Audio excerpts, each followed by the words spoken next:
Hola, ¿qué tal a toda la bandera de Gozamos? Yo soy Ely Guerra. Quédate aquí conmigo, no te desconectes. Chao.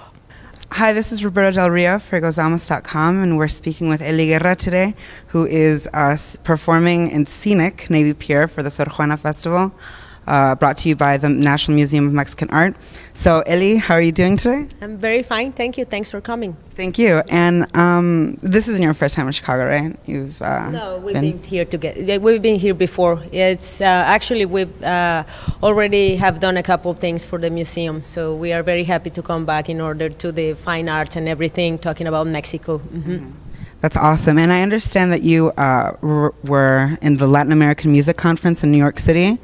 Were there any bands or singers that you found particularly interesting? No, well, we were actually just working. We didn't have the time to enjoy the rest of the festival because we've been touring already for a month, and we came from Europe, and then we just started the little tour in United States with the New York City at the summer stage. Actually, I knew the bands and who were performing at the LAMC, but honestly, I didn't have the time to enjoy the festival that it is. Mm-hmm. Yeah, well, work is work, right? Yes.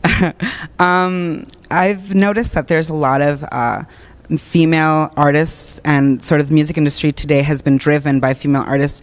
Have you found that to be inspirational, or was that just you being a female in the music industry, is that just it's time already, or Well, in a way, I understand what you mean. It's like I feel like music made by women in Latin America. It's time maybe for the audience, because the audience is already asking for it. They like to hear what what we have to say, musically speaking. Maybe they like our sound, and they like our words.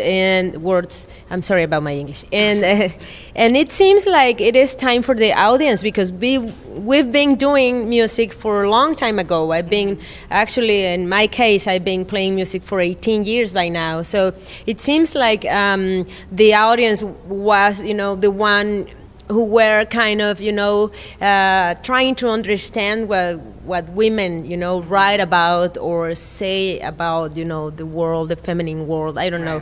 It seems like it is a right moment to share the music. I'm feeling very comfortable with the idea of going to different places. Like I said, we were in Europe. We've never been before in Italia, or we were in Alemania for the first time. And so it was pretty nice to see all these people very open and enthusiastic with our performing. So I think it is time to share the music. Mm-hmm. And what kind of, with your new album, I noticed that the art direction is very, very, very unique, and it's really cool. What kind of inspiration? I'm sure mythical characters, and what kind of inspiration has the art direction? Oh, well, it is. It was the first thing I did for the record. I didn't have any song, any sound, not even a lyric for any of the work that I already have with Goamostv. It was the very first step of the process, of the creating process. So you need to know that I did the photo shooting one day, and 2 years after, we've got the whole idea of the artwork and actually the photos themselves, because the photos took 2 years to, in post-production, if we can say that, because it was like a huge project by itself.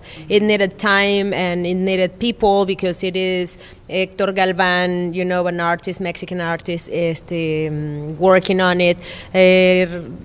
Ricardo Trabuls is the photographer, as it is also David Franco.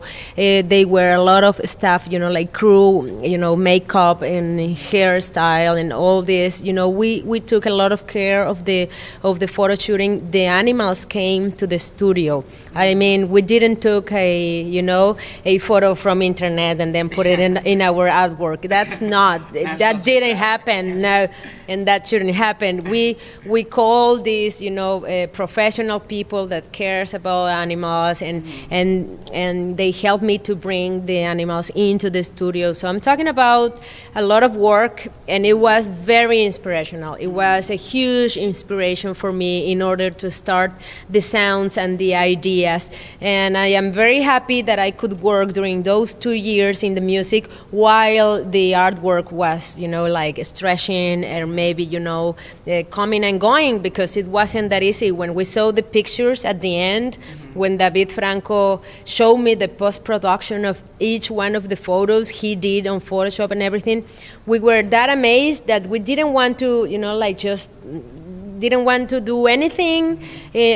We just thought that the artwork needed to be shared like that. So that's why we did the artwork digitally. Also, we sold the record, the album, only digitally, and you could download the photos in a big, you could go to the plotter and then just go your own poster. That was fun. That was really fun. I have to commend you on your style. I write a fashion column for the magazine, and oftentimes I've followed you for I don't know how long, and your style is just so amazing. And one of my favorite looks of yours was the afro for Sweet and Sour Hans. Like, how do you come up with these, especially your outfit today? It's so chic, so how do you think fashion and music, and not so much fashion, but style kind of influences you? Well, totally. I think we are made by that. Every time we see something new, and we are captivated. Thank you. By the vision, because every time I see something I like it, I just need it in my life. I don't know how to say it, and you are right. When I see, when I was with the afro, it was because I was feeling all these new. I don't know. My body was new. My feelings were new. I was 30, and my mom always told me since I was a child that when you get into the 30s, you will see it's the best age, is the best decade. So I believed her, and it seems that she's got an impact in me, because I needed to feel different, as she was telling me during my whole life. And that's why I did the big afro. I was in Puerto Rico, I saw a girl with a big afro, and I said, I want to be like that. And it seems like I'm always one step ahead, exactly. Because every time I do something in my hair, then 1 year later I saw it in the fashion magazines and everything. I go I did that last year. So I feel kind of weird, because most of the times when I was with the afro, the people were totally aggressive. What is that? Why do you do that? Why did you do that to you, Ely? It's do you want to look ugly, or what is that? And I was with big eyes, because I was feeling, I don't know, voluptuosa. I was feeling perfectly feminine, and I was feeling sexy and sexual también. And it was weird, because 1 year later, it was the whole, fashion, I don't know. Everyone. I saw las pasarelas, the runways were with those big afros, and I was oh, that's my style. And it seems like I'm going also in music one step ahead, because right now people is always asking for my songs that I record 10 years ago. They go for please sing Peligro. I don't know, they go for the Lotto Fire, exactly, the Lotto Fire record, and I go wow, it is, but I just did this, I want to play this. But it's okay. That's the way I move in the world. I don't know why. I feel you have such a modernity about you. You're very eclectic, and a lot of the stuff that you do is sort of timeless. Lotto Fire could have been a record that would have been in now, and how do you find your niche? Is it just something that comes from you, or? Well, I don't know. It is a necessity. Actually, we were right now talking a little bit about this moment in my life. We've been touring for almost 3 years, and I'm kind of tired because I really need to write and to do again, to be by myself at home writing new music or whatever. I feel like it is just something that it comes and it flows in very natural way. So is it like you have to be like home alone, like just your thoughts and like? I need to, I don't know how to say this, but I need to close, maybe one circle and then start with the other. It seems like I am not able to do both things at the same time. I am not really, I don't have the capacity of being touring and writing at the same time. It is for me important to be at the atmosphere of the concerts and the energy of, what it means to have a team and do the administration of a tour.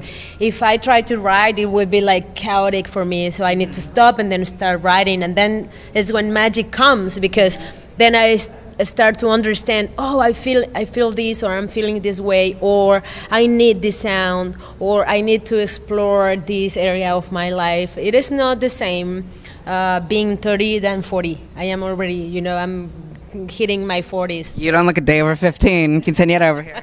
Gracias. But I would also like to talk about one of my favorite quotes that you ever said. You were like getting interviewed backstage at some festival, and they were talking to you about feminism, and you're like, no soy feminista, soy pro viejas. And I just loved that. And someone who was a tremendous feminist icon is Sor Juana, who were here. And a lot of Mexican American women and Latina women in the United States don't really know like who she is, or like they don't. She doesn't come up in like the influences. Does she influence you? And if so, like in what? In many ways, but you will be surprised, because her most influence over me is her cooking. She was a great alchemist. She was always into science and into food and everything, but she was always expressing that if men cooked, some other things will come over, Yeah. And I think the same way. I love to cook. I love to eat, and for me, it is a way of living. Every time I need to talk important things to my family, to my friends, to my team, or even if someone wants to do with me a collaboration or something like that. To cook for them, it is always the way to get in really, in touch. Like a back and forth. Yeah, but it's real also. To me, seems like it is real. It is not only business and let's do, because music at the end, it is not only business. We are, trafficking, how do you say that? We're dealing, gracias, comadre. We're dealing with emotions, and at the end, even though we earn our money from it, and that's the way, our life goes on, we are dealing with emotions. So I think when Sor Juana, when I met this character, and I start to feel passionate about some things about her, I believe it is the alchemist in her that really seduced me, because she's a great science lady with all these idea of cooking, and also to be in my opinion, to be strong in your ideas, you need to have a spirit, you need to have a solid spirit, and she's got everything for that. Mm-hmm. Okay, well, thank you so much, Ely, for giving us this interview. Are you in the city for long, or no? Oh. I'm leaving tomorrow. Where are you going tomorrow? We're going back home. Finally, we are heading home tomorrow to Mexico City. Mm-hmm. All right. Well, good luck in your endeavors. I cannot wait to see what you have next. I've already downloaded your album, so I love it. But okay, so this is Roberta Del Rio signing off. Goodbye.